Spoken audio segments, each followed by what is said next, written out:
politik hukum ini berlangsung hingga Indonesia merdeka.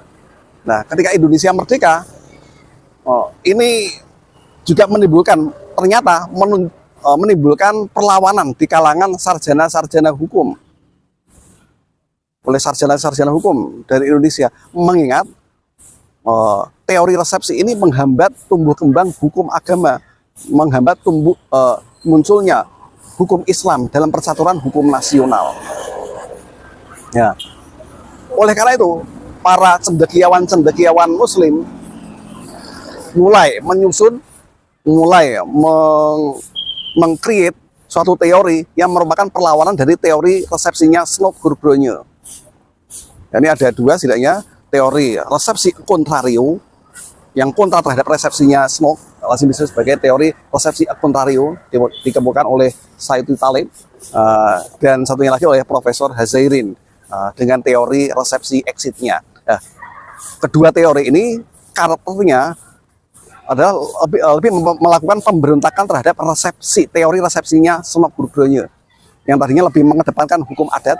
Kalau hukum agama, hukum Islam mau diterima, harus diterima terlebih dahulu, harus dibuktikan telah diterima terlebih dahulu oleh hukum adat. Tadinya memakai teori resepsinya ala Snodgrass. Setelah Indonesia merdeka, para cendekiawan Muslim ini melakukan teori yang sifatnya mengcounter teori resepsinya Snodgrass, sehingga muncul teori resepsi in contrario dan teori resepsi exit. Di mana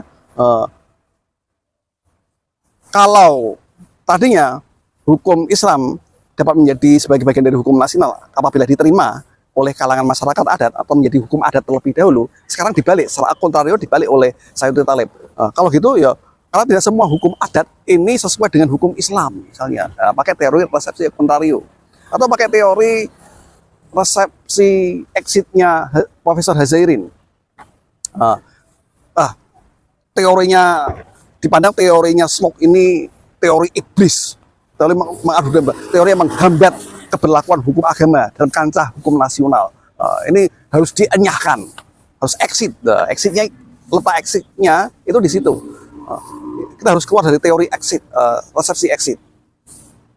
Nah, ya ini teorinya dibentuk, disusun, hingga kemudian muncul produk-produk hukum yang lahir dari teori ini.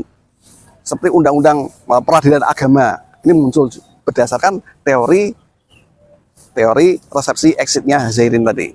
Kemudian adanya kompilasi hukum Islam, KHI, lewat Impres 191.